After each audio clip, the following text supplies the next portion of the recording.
Hi artists, Shelly here. If you've ever wanted to know how to paint the nose, then today's video is for you. It's all about painting noses. I've got two different nose demonstrations that I'm going to be showing you, and I'm going to teach you along the way everything I know about painting noses. All right, let's do it. Here's a look at the female nose that I'm going to be demonstrating for you, and the older gentleman male nose that I'm also going to demonstrate for you.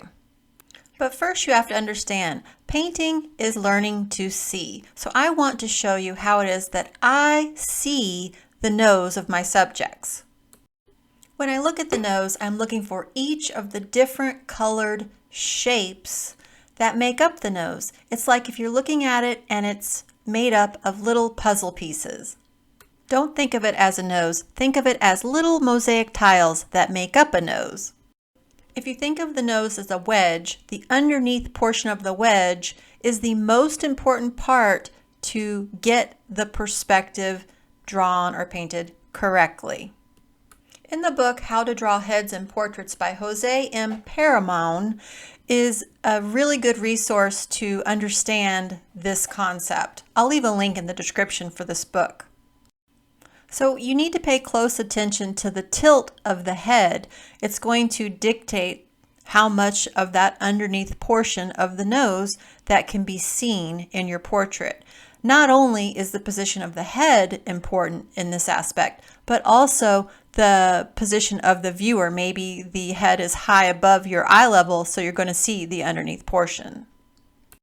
Okay, let me show you how I start a nose. I use the well-established pupil of the first eye to find the other side of the nasal bone. I put a little tick mark, and then I paint in the upper part of the nose and the space between the eyebrows. What I'm showing you here is me painting a portrait in the selective start manner. So I'm using pretty much the correct color and value and putting it in the correct spot like I showed you. I'm looking at the nose as if it were made up of little colored mosaic tiles, and I'm laying down each tile with the correct color and the correct value and putting it in the correct spot. However, if you wanted to do an underpainting first, you could eliminate all of the color thinking and just work on the shape, the drawing, and the value by working with one color first for your underpainting, and then let that dry and come back on top of it with your flesh tones. Now you'll need to establish a little bit of the cheek before you can really see the shape of your nose. So you may just go across the bridge of the nose there and complete the other eye and a little bit of the cheek, so you really get a good sense of the shape of the face. So here I'm using my grid lines to help find how far down the nose goes, and then also how wide the nostrils will be. I know when I paint, I tend to make my noses too long. So I like to go ahead and find that the length of the nose distance, make a little mark so that I don't have to worry that I've gone too far past that mark and made the nose too long. Sometimes I go ahead and try to paint it without the tick mark and then go back in and check to see if I nailed it or not. But don't get too detailed and far along before you check it in case you have to adjust it. But this way you won't have to. So here I am painting in real time. I just wanted to show you for a minute or a few seconds here that I paint really slow. So I didn't want you guys to think that these portraits happen very quickly. Generally, a portrait of this size takes me about 8 to 10 hours to complete. This one had a lot of information in the background. I spent a little more time on the background. If you're not doing a detailed background, usually I can get these done in about 6 to 8 hours. But the real point of all that is take your time. There's no awards for painting quickly.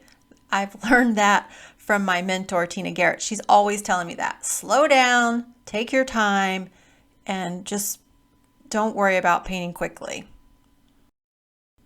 So it's really important to make sure that the tip of the nose is coming forward. So you want to get those values painted correctly. It's as if you're painting a round ball on the end of the nose. So that area on some people is more round than others, but in general, you want to paint that as if it's coming toward the viewer. It's protruding outward. It's definitely going to be protruding out away from the face. The cheeks are going to be set further in on the plane, the picture plane, and the nose coming towards the viewer. Now, depending if the light is coming from a little bit more to the side, then you're going to have that kind of highlight on the tip of the nose more towards either the left or the right. This face is lit up a little bit more on the right, but it seems to be a bit more forward than really to the side. I like to increase the dramatic effects of the light and paint it more like a Rembrandt style.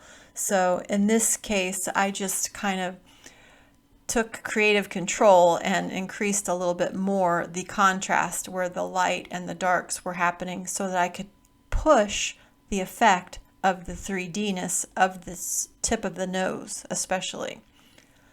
So you're coming underneath and that nose is rolling inward towards the mouth. So you want to get those transitions painted with little tiny steps of color. Don't just blend from that light, bright tip of the nose down into that underneath part.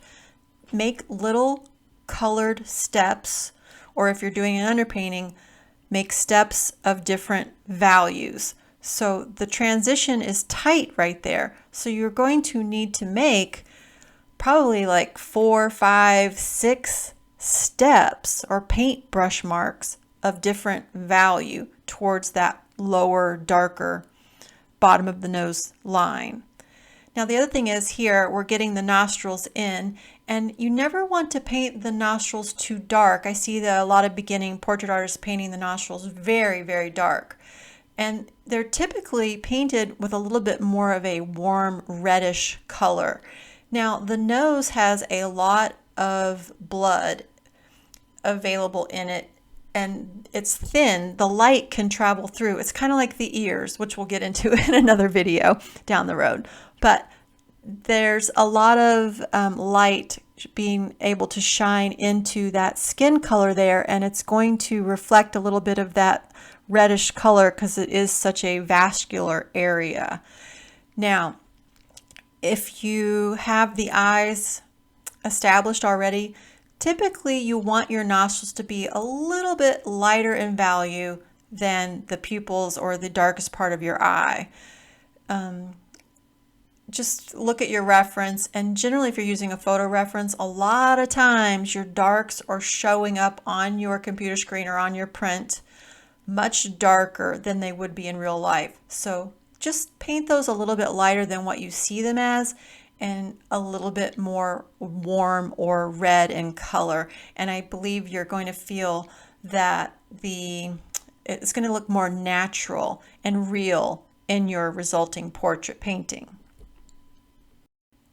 The other thing with nostrils is you want to take the care not to paint them with hard edges. You don't want these hard, tight little circles down there underneath that base of the nose. So if you're able to paint the nostril in and then just soften the edges by putting little brush marks of the flesh color right on top of the edge. It's just the tiniest bit of overlap. That's going to soften that edge. And especially underneath where there's some reflective light going up into the nostril, you want to get some of that flesh pulled up into that nostril area there. And you can see how I just put that light brush mark down on top of the nostril, and it really helped give it a little bit more of a 3D. And then I put a little tiny brush mark of transition of a reddish skin tone there, just to break up that bright light nostril color to where it was going right to the dark color. I wanted another step of value between the nostril and that brighter flare of the nostril on the outside there.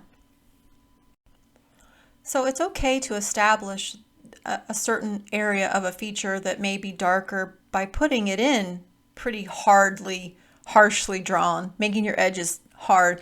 Maybe you want to do that initially so you can see that the placement's correct, or that you just have a good visual of where things are going.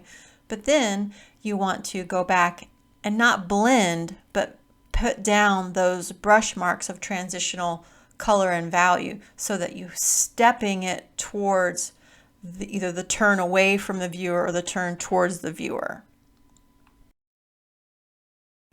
The other thing I wanted to pay attention to is the left side, the furthest side away from the viewer.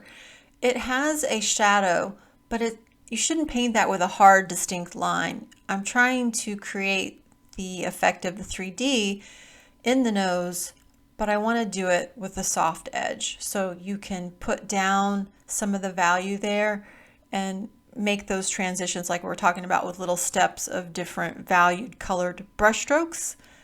Or you can break the edge by just painting it kind of roughly.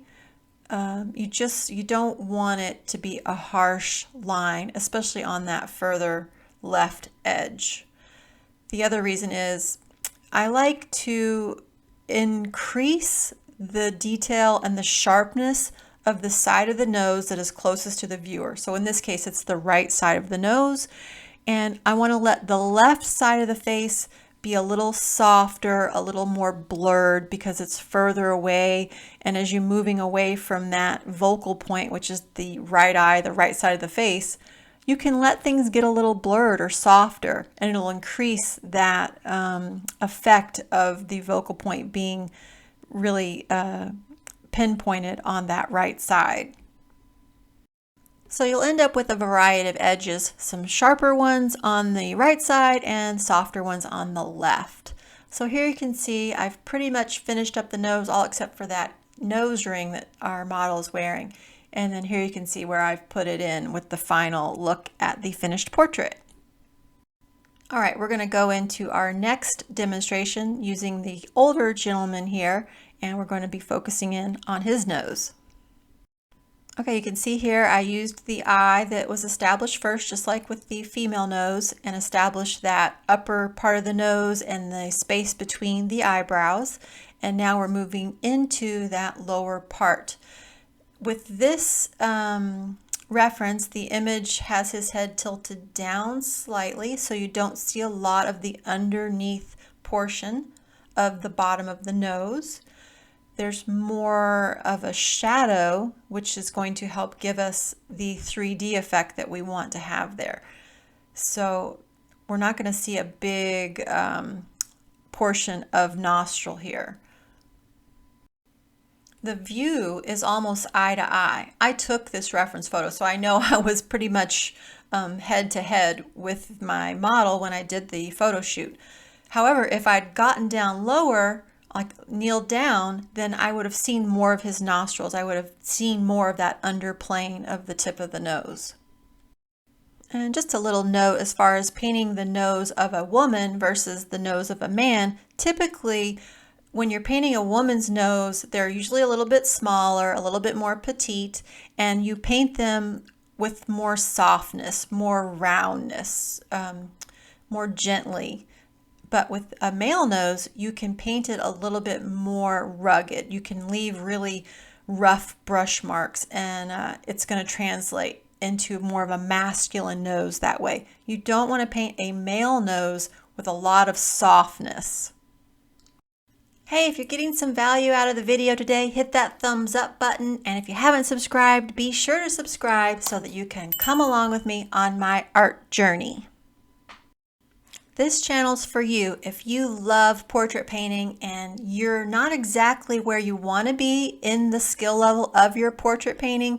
I am here to give you all the information that I've learned to this point and will continue to learn as I head towards my journey, with my final destination being the designated award of a living master. That's my goal, and that's where I'm headed, and you can come along with me. Okay, back to my painting here. So I had to establish a bit of the shadow underneath the nose so that I could really push that 3D effect of the tip of the nose, which we want to really get a nice round effect there. And in this case, this male nose is a little bit wider, so it's almost like a larger ball and then two smaller balls on the outside where the nostrils are. So you want to make sure you're getting that roundness of each of those areas. And remember to step your transitions with paintbrush marks of different valued skin tones. If it's an underpainting, just different values. But don't just blend from the dark to the light to get them to connect. Make sure that you're putting down brush strokes of different valued and color. And they're going to be tiny. Being able to paint these small areas with transitions well is going to help take your portraiture to a higher skillful level. All right, we're going to remember to look at the nose as if it's made up of little mosaic tiles. So I like to start at the space between the eyebrows. And these areas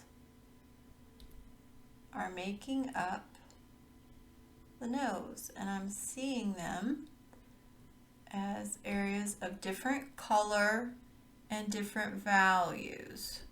So when you start learning to see the nose and other features as well in this manner, it will help you when you're painting them.